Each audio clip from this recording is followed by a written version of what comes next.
모욕거리가 되니 사람마다 종일토록 나를 조롱하나이다. 내가 만일 때마다 외치며 파멸과 멸망을 선포함으로 여호와의 말씀으로 말미암아 내가 종일토록 치욕과 모욕거리가 됨이니이다. 내가 다시는 여호와를 선포하지 아니하며 그의 이름으로 말하지 아니하리라 하면 나의 마음이 불붙는 것 같아서 골수에 사무치며 답답하여 견딜 수 없나이다. 나는 무리의 비방과 사방이 두려움을 들었나이다. 그들이 이르기를 고소하라 우리도 고소하리라 하오며 내 친한 곳도 다 내가 실족하기를 기다리며 그가 혹시 유혹을 받게 되면 우리가 그를 이기어 우리 원수를 갚자 하나이다.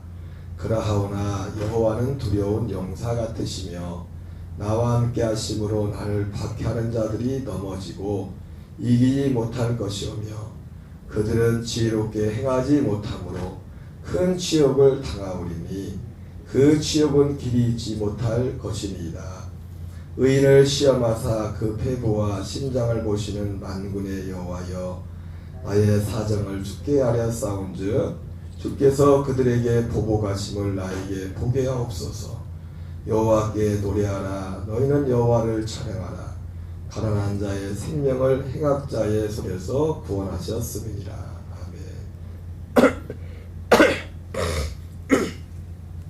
할렐루야. 오늘은 어제 이어서 에레미야 20장 7절부터 13절까지 본문의 말씀을 중심으로 마골 미사빕이라는 제목으로 하나님의 말씀을 전하도록 하겠습니다. 제목이 저도 마골 미사빕이라고 정했지만 이 단어도 자꾸 까먹어요. 쉽지 않은 단어인데 마골 미사빕은 사방에서의 두려움이야. 사방에서 두려움. 어제 말씀드렸던 것처럼 원래 이 바스울이라는 사람이 에레미야가 에레미야 19장에 보면은 하나님의 말씀을 받고서 성전에 있다가 도벳이라는 흰놈의 골짜기 도벳이라는 곳에 가서 한마디로 현장 검증하러 간다는 거죠. 거기가 예루살렘 유다의 이제 범죄 현장에 가서 거기서 거기 가서 이제 말씀을 전파하죠. 그리고 옹기를 사가지고 옹기를 깨트려가지고 그 도벳이라는 그곳에서 하나님 앞에 범죄한 그 범죄에 대해서 선포하고 그리고 그 범죄에 대해서 그 범죄에 회개하고 돌아서지 않는 예루살렘들을 향해서 옹기를 깨트리면서 마치 이렇게 이 깨진 옹기가 다시 고치려면 저처럼 고칠 수 없듯이 그렇게 예루살렘을 심판할 거다. 거기서 말씀을 선포하고 이제 돌아옵니다. 돌아와서 이제 예루살렘 성전에 돌아와서 거기서도 성전 뜰에서 말씀을 선포하죠. 거기서도 역시 심판에 대한 말씀을 선포합니다. 특별히 15절에 보면 만군의 여호와 이스라엘 하나님께서 이와 같이 말씀하시되 보라 내가 이 성읍에 대하여 선언한 모든 재앙을 이 성읍과 모든 촌락에 내리리니 이는 그들의 목을 곧게 하여 내 말을 듣지 아니함이라. 그러면서 돌아가서도 그 심판을 선포하고 오늘 본문에 그런 말씀이 있죠. 여기 8절에 보니까 내가 말할 때마다 외치며 파멸과 멸망을 선포함으로. 그러니까 에레미야 입에서 계속 나왔던 말씀 뭐냐면 파멸과 멸망. 여러분 좋은 얘기도 계속 들으면 아유 그만해 또 했지 그러는데 에레미야는 이걸 40년 동안 1년 동안만 싫은 소리라도 그럴 텐데 40년 동안을 했다. 40년 동안. 상상이 되질 않는 겁니다. 그러니까 어떤 때 보면요 우리의 신앙과 성경의 신앙이 이만큼 괴리가 있어요. 괴리가. 우리의 믿음이라는 것이 우리는 인간적인 생각을 가지고 여러분 성경에서는 심지어 그런 표현까지 했습니까? 노아의 때 몇 명이 구원받았냐? 8명밖에 구원받지 못했다. 그 많은 사람 중에. 근데 우리의 생각과는 성경이 그런 얘기를 왜 합니까? 왜 노아 때 우리하고 상관없는 그 옛날에 노아 홍수에 멸망한 그 사람들하고 구원받은 8명하고 그 얘기 왜 하냐고요. 바울은 고린도 10장에서 왜 그 얘기를 바울도 옛날 얘기하잖아요. 왜요? 지금 우리를 위해서 그 얘기를 한다고 하잖아요. 우리를 위해서. 우리에게 경계로, 교훈으로 삼으라고. 근데 우리는 전혀 그런 데에 대해서는 감이 없어요. 생각이 없어요. 설마 그럴래. 설마 그럴래. 이것도 그렇죠. 말이 그렇지. 1년 동안 좋은 얘기는 하나도 없어요. 예레미야가 한 것 중에 좋은 얘기는 하나도 없어요. 좋은 얘기 하는 사람들 있죠. 여러분 하나님도 좋은 얘기 누구한테 합니까? 회개한 사람들한테 좋은 얘기를 합니다. 제가 언젠가도 말씀을 드렸지만 구제불능인 게 예루살렘 구제불능인 게 돌아서지 않아서 그 자체가 구제불능인 거지 하나님이 못 고친다는 게 아니에요. 못 고친다는 거. 근데 40년 동안 외쳐도 돌아서지 않으니까 그건 어떻게 할 수가 없는 거예요. 하나님도 어떻게 할 수가 없어요. 하나님이 뭐 뇌물 받고 옷 받고서 너는 이게 봐주게 그런 게 없다고 하나님 앞에. 어제도 말씀드렸죠. 심지어 예수님 어머니조차도요 믿어야 될 걸 믿어야 구원받아요. 예수님을 낳아준 사람들. 이게 성경이고 이게 하나님의 공이에요. 하나님의 공이라고. 그래서 여기 8절에 잘 요약됐죠. 예레미야가 계속 그 앞에 있는 내용도 그렇고 계속 했던 것이 파멸과 멸망을 선포함으로 여호와의 말씀으로 말미암아 내가 종일토록 시험과 모욕거리가 됨이니라. 그 다음 중에 하나가 그 오늘 20장 앞에 나오는 임멜의 아들 바술이라는 사람이 이 얘기를 이 예레미야의 입에서 나오는 이 얘기를 듣고 나서 성전 뜰에 있었죠. 성전 뜰에 와서 그래서 임멜의 아들 제사장 바술은 여호와의 성전에 총괄하는데 그가 예레미야의 이일 예언함을 들었죠. 이일 예언함이 뭡니까? 그 앞에서 계속 예레미야가 인했던 그 예루살렘에 대한 죄에 대한 지적과 심판에 관한 말씀이죠. 그걸 듣고서 바술이 어떻게 합니까? 선자 예레미야를 때리고 여호와의 성전에 있는 베냐민 문 위층에 목에 쓰이는 나무고랑으로 그를 채워두었어요. 예레미야를 핍박한 거죠. 금방 이 8절에 나오니까 8절에 지금 예레미야가 하나님 앞에 기도했던 내용이 그런 내용이죠. 이런 것들을 이런 상황들을 가지고 하나님 앞에 기도했던 거죠.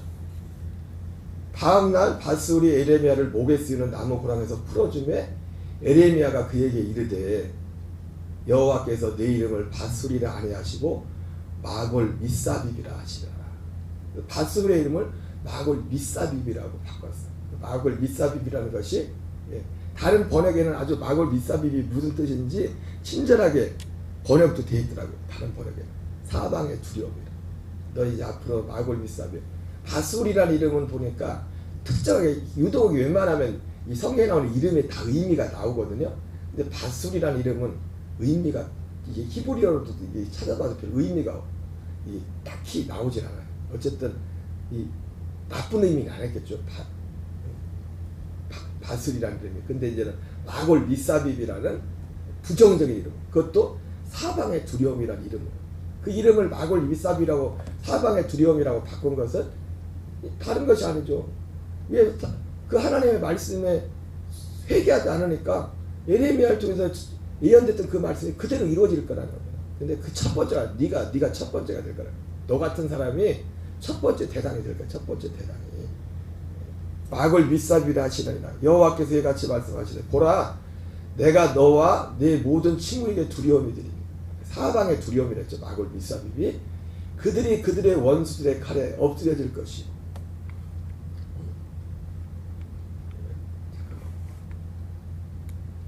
네 눈은 그것을 볼 것이며 내가 온 유다를 바벨론 왕의 손에 넘기리니 그가 그들을 사로잡아 바벨론으로 옮겨 칼로 죽이리라. 내가 또 이 성읍의 모든 부와 그 모든 소득과 그 모든 귀중품과 유다 왕들의 모든 보물을 그 원수의 손에 넘기리니 그들이 그것을 탈취하여 바벨론으로 가져가리라.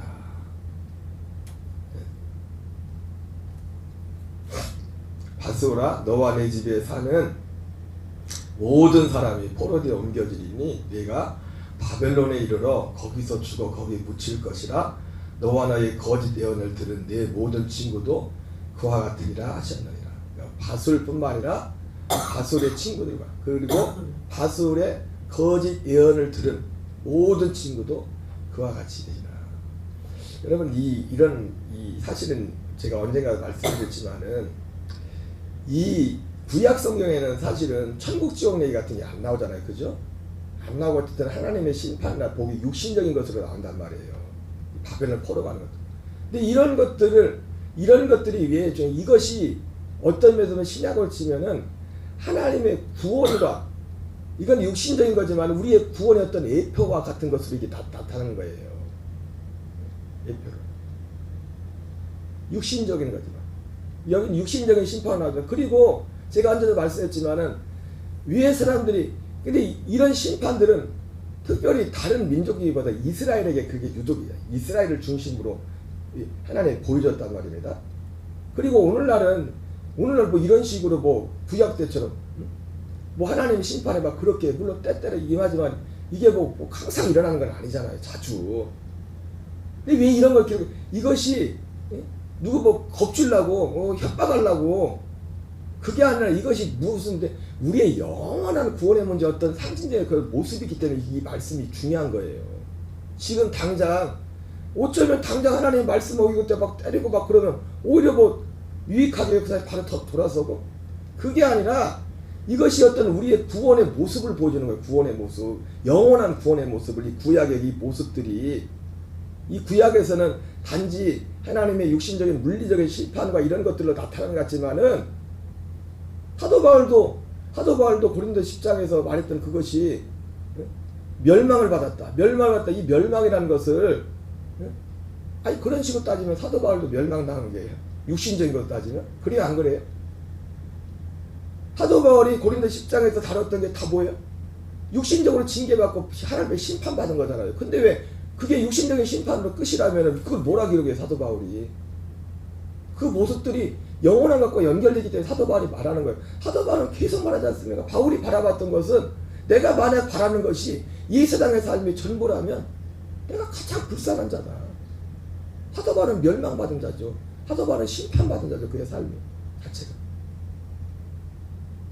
이런 거 하나하나가 왜 중요하냐? 바로 우리의 영원한 구원. 그냥 우리가 어제 말씀을 들은 분은 좀 이해하겠지만 그래서 마골 밉사빕이라고 했는데 오늘 이 마골 밉사빕이라는 것이 밧술이라는 사람에게 붙여진 거지만은 에레미야도 마골 밉사빕이에요. 마골 밉사빕이라고 어제 말씀을 드렸어요.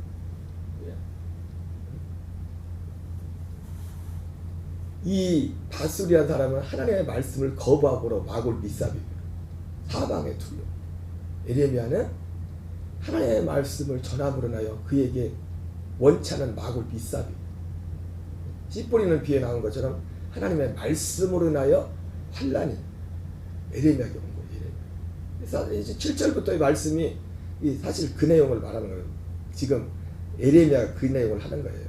여호와여 주께서 나를 권위하심으로 내가 그 권위를 받았사오며 주께서 나보다 강하다 이기셨으므로 내가 종일 조롱거리가 되니 사람마다 종일토록 나를 조롱하나이다. 내가 말할 때마다 외치며 파멸과 멸망을 선포함으로 여호와의 말씀으로 말미암아 내가 종일토록 치욕과 모욕거리가 됨이니이다.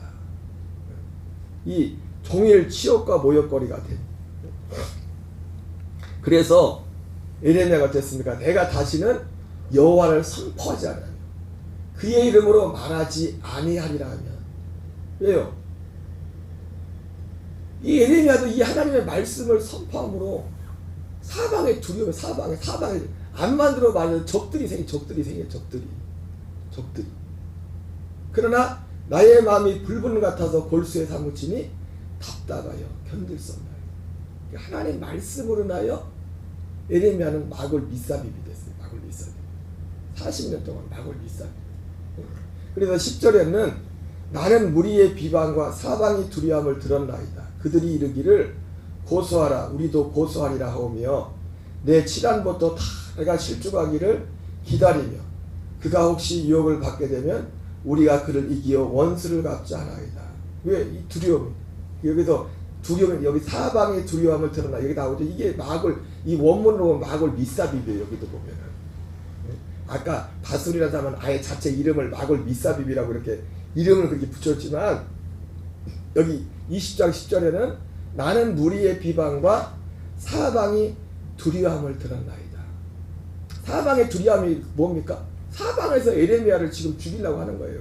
그걸 들은 거예요. 그거를 근데 에레미야도 막을 믿사. 근데 에레미야가 막을 믿사 비빈 이유는요? 앞에 나오잖아요. 내가 다시는 여호와의 이름을 선포하지 아니하리라며, 여호와를 선포하지 아니하며 그의 이름으로 말하지 아니하리라며. 하나님이 주셨던 앞에 나온 파멸. 그게 근데 여호와 이름으로 나온 게 뭡니까? 파멸과 멸망을 선포하는 파멸. 그래서 선지자들도 사도들도 제일 먼저 하는 건 뭐예요? 파멸과 하나님께 회개의 죄가 뭔지 회개의 필요성. 여러분 참 우리는 오늘날 이 복음이 어떤 면에서 틀린 건 아니지만 참 이 죄에 대해서도 문제가 뭐냐면은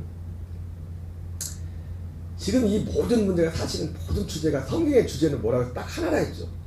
그리스도 예수 안에는 믿음으로 말미암아 구원에 이른 지혜를 말하셨잖아요. 그러니까 사실은 이 성경의 싸움은 이 구원의 싸움. 에레미야도 사실은 결국은 그렇죠. 구원이 뭔지. 저도 옛날에 뭐 다 나왔지만은 우리가 종종 가지고 있는 이 구원에 대해서 한국교회뿐만 아니라 전 세계 교회에 흩어져 있는 가장 큰 미혹은 뭐냐면 구원이 굉장히 쉬운 것처럼 사람들이 인식하고 있어요. 그리고 목사님들도 그렇게 가르쳐요. 첫날 교회 왔는데 이렇게 하고 형제 하나님의 아들 됐습니다. 그렇게 쉬우면 그리고 죄에 대해서 말할 때도요. 죄를 그냥 인간적인 차원에서 죄를 말합니다. 그 일리가 있는 것처럼 보여. 어떤 면에서는 전도 폭발 같은 거 할 때요. 전도 폭발에 보면 뭐 하나님, 죄, 저 다 까먹었는데 뭐 5개 좀 나오거든요. 그 목록들이. 죄에 대해서 말할 때 주로 그런 얘기를 합니다. 하루에 죄를 몇 번 짓는지 마음으로 생각으로.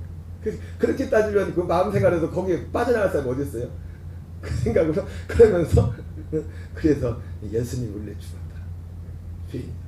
어떻게 보면 죄인으로 이 필요성에 대해서. 근데 성경이 말하는 죄는 그리고 예수님 오신 목적이 단지 그게 아니지 않습니까? 그리고 저도 뭐 부목을 다녔지만 그때는 어느 면에서 맞는 면도 있지만은 그거는 교회에 구호가 있었습니다. 구원은 믿음으로 받고 축복은 행함으로 받는다. 구원은 믿음으로 받고 축복은 행함으로 받는다. 이 구호가 있었거든요. 근데 그 구호 속에 그게 맞는 것 같으면서도 거기에 함정이 있어요. 구원은 믿음으로 받고 축복은 행함으로 받는다. 그럴 때 구원은 받기가 쉽고 축복받기는 쉽지가 않다. 그런 어떤 뉘앙스가 있어요. 구원은 믿음으로 받고 축복은 행함으로 받는다고 할 때 그 말 속에는 구원받는 건 쉬운 거고, 그래서 전제가 신앙생활 시작할 때 구원은 천국 가는 건 다른 거고, 예수님 믿어서 내가 예수님 날내 준 걸 믿습니다. 그것도 진짜 믿는지 안 믿는지 몰라. 그냥 가르치는 대로 이제 들어가지고 축복받는 건 쉽지 않아. 그래서 세상적으로 교회 와서 세상적으로 잘 되면 저 사람은 더 믿음이 좋은 것처럼 보여요. 그래 안 그래요? 근데 구원은 그게 아니에요. 구원 자체가. 그리고 죄라는 것 자체가 하나님께 대한 회개부터 시작해서 본질적으로 하나님은 우리를 고치한 죄는 뭡니까? 우리 자체가 죄의 덩어리가 돼서 첫째 것을 패고 둘째 것을 세워서 하나님의 아들의 형상을 본받는 하는 것이 이게 구원이라고요. 그러니까 그 먼저 선행되는 거 뭡니까? 그냥 우리가 말하는 우리 그걸 회개라고 생각해요. 전도폭발 나오는 것처럼 그래 오늘 하루도 몇 번 생각을 죄라고 그걸 막 그거 계속 붙잡고 있으면서도 그냥 고백하고 그게 회개라고 생각해요. 하나님 앞에 돌아 하나님을 경외하고 하나님의 계명을 지키는 그 자리로 가.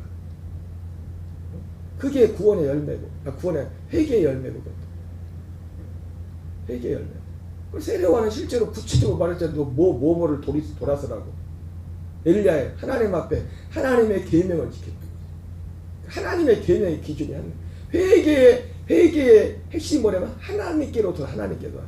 내가 주인이었던 삶에서 하나님께로 돌아서. 하나님께.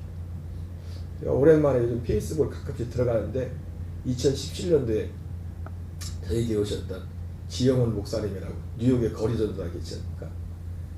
그 페이스북에 최근에 올린 글을 보니까 그 목사님도 요즘 그 부분을 굉장히 다루더라고요. 구원의 문제에 대해서. 사람들이 구원을 너무 쉽게 됩니다. 진짜 열매를 넘는데 구원의 어떤 그 속에 보면 없는데 내용은 뭐 제가 표현한다면 그런 표현을 해서 그런 표현을 지금 깨어나야 된다고. 정신 차려야 된다. 이런 말을 하면은 우리 교인들에게도 자주 잘 들어주지만 목사님들한테 가도 이런 얘기 해봐. 다 그런 건 아니지만 대부분의 목사님들이 정말 돌나올지 몰라요 저한테.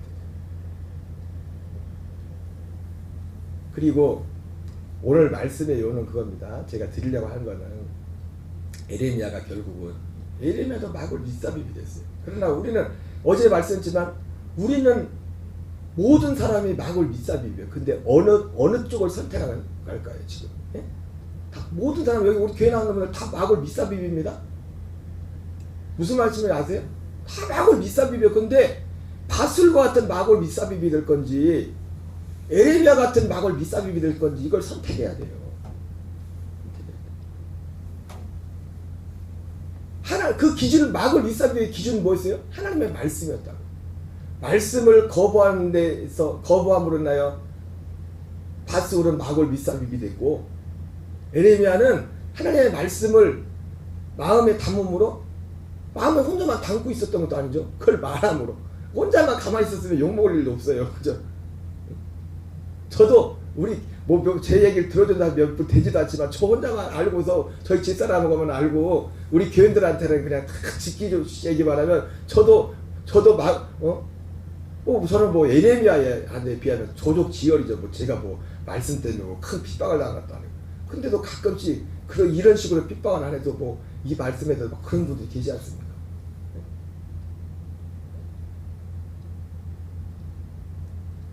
모든 사람은 마골 밑삽입이에요. 근데 어느 편에 설 것이냐. 어느 편. 내가 다시는 여호와를 선포하지 아니하며 그의 이름으로 말하지 아니하리라 하며. 성경이 말하는 이 죄, 그리고 성경이 말하는 구원, 성경이 말하는 은혜, 그냥 사람들이 일반적으로 말하는 은혜. 여러분 은혜에 대해서도 주일 저녁에 우리 주일날 갔을 때 그 목사님도 그런 부분을 잠깐 말했지만 그 내용들이 대부분 그냥 우리가 그냥 이해하는 그 정도예요. 그냥 성경이 말하는 것은 그보다 더 중요한 거예요. 은혜에 대해서. 주일날도 하나님의 뜻에 대해서 하늘에서 이루어진 뜻에 대해서 말했지만 하늘에서 이루어진 그 뜻, 그것이 은혜의 핵심이에요. 거기에 다 하늘에서 이루어진 뜻. 뭐 선행하는 은혜에 대해서 말했죠. 선행하는 은혜 하나님이 미리 준비하신 그 은혜가 뭐예요? 우리가 에베소서 2장에 보면 너희가 그 은혜를 인하여 믿음으로 가며 구원을 받았다고 하잖아요. 은혜를 인하여 할 때 우리가 믿어야 될 그 은혜의 내용이 뭐냐 이거예요. 그게 선행하는 그 은혜가 뭐냐면 창세전부터 시작된 거예요. 창세전부터 선행하는. 창세전부터 제가 로마서 8장 29절 30절 말하면서 뭐 그냥 입버릇처럼 가끔 그런 말 있잖아요. 이것만 해도 1시간 더 얘기한다. 이 한 절만 가지고. 왜냐면 그게 성경 전체니까. 로마서 8장 28절 29절이 물론 성경 전체는 아니죠. 재림에 대해서는 안 나오니까. 그러니까 적어도 이 땅에서 예수 믿는 우리에 있어서 그 29절 30절 28절 있고 30절 거기에 그 속에 다 있어요. 언제부터요? 그 내용 속에는 창세 전부터 시작된다고요. 미리 정하신 하나님 미리 정하신 그 내용이 은혜입니다. 미리 정하신 그것이 우리에게 이루어져야 된다. 그게 구원이라고요. 미리 정하신 그것이. 미리 정하신 것이 뭐였습니까? 그 아들의 형상을 본받는 자로 세우는 것. 그 아들의 형상을 본받는 자로 세우는 것. 이것이 하나님이 미리 정하신 것. 미리 정하신 것. 그 아들의 형상을 본받는 자로 세우려면 어떻게 합니까? 히브리서 11장 39절 40절은 약속된 것을 받아야 돼요. 약속된 것. 약속된 것이 히브리서 여러분 11장에 나오는 모든 믿음의 우리가 아는 그 믿음의 성도들 있지 않습니까? 우리가 성경에 기록되는 기라성 같은 그 믿음의 성도들 이름이 다 그 사람들은 뭘 믿었다고 했어요? 그다음 당연히 하나님께 대한 회개의 열매가 있는 사람이고 에녹 같은 사람도 에녹도 처음부터 하나님과 동행한 게 아니잖아요. 처음에는 그 전에 300년을 하나님과 동행했다는데 그 전에 하나님과 동행하지 않았어요. 근데 그 아들 무두셀라를 낳고 에녹이 무두셀라를 낳고 그런 것 같아요. 에녹이.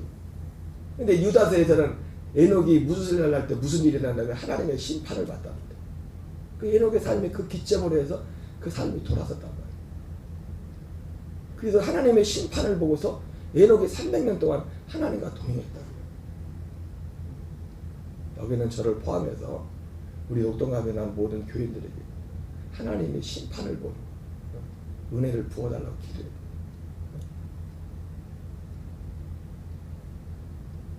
모르는 분들은 와서 저 목사가 왜 이렇게 기도도 조용조용히 아주 시끄럽게 하는. 여러분 제가 부르짖어 기도하는 모든 기도의 중심은 이 주제 하나밖에 없어요. 이게 그렇게 중요하기 때문에. 예? 여러분 물속에 빠진 사람이 진짜 물속에 빠져가면 어떻게 해요? 살려주세요. 그렇게 합니까? 체면이 어딨냐고요. 물속에 빠져 죽어가는데. 아니 기도 제목 하나하나마다 힘이 나는 대로 힘을 내서 기도하는 이유가 뭐예요? 이게 진짜 중요하기 때문에 그렇게 부르짖는 거예요. 돼도 그만, 안 돼도 그만하면. 여러분 세상 것은 솔직히 돼도 그만, 안 돼도 그만해요. 좀 불편할 뿐이지. 세상의 복은 돼도 그만, 안 돼도 그만해. 어떤 면에서 보면은 그거 생기면 훨씬 엄청 행복할 것 같아요? 그때뿐이에요. 그때뿐. 좀 몸이 편하고 불편한 것 뿐이지. 사람들은 몸이 편하고 불편한 걸 그걸 행복이라고. 물론 어떤 행복의 요소 최소한의 어떤 필요는 있죠. 여건이. 근데 평생 그것만을 붙들고 하고 평생 그것만. 그게 행복인 줄 알고. 거기에 복이 있는 줄 알고.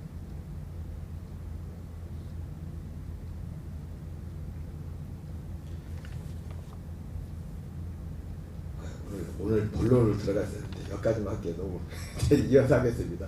마골 밉사비. 일단 이 부분을 잘 들으셔야 됩니다. 마골 밉사비. 오늘날 우리는 바스올의 길을 갈 것이냐 에레미야의 길을 갈 것이냐. 그 기준은 하나님이 에레미야 입에 두었던 그 말씀이 기준이 되는 거죠. 그리고 이 하나님의 말씀의 결국 핵심은 다 어디였냐면 우리의 구원에 가는 겁니다. 구원에 가는 겁니다. 하나님의 믿음에 가는 겁니다. 참 믿음에 가는 겁니다.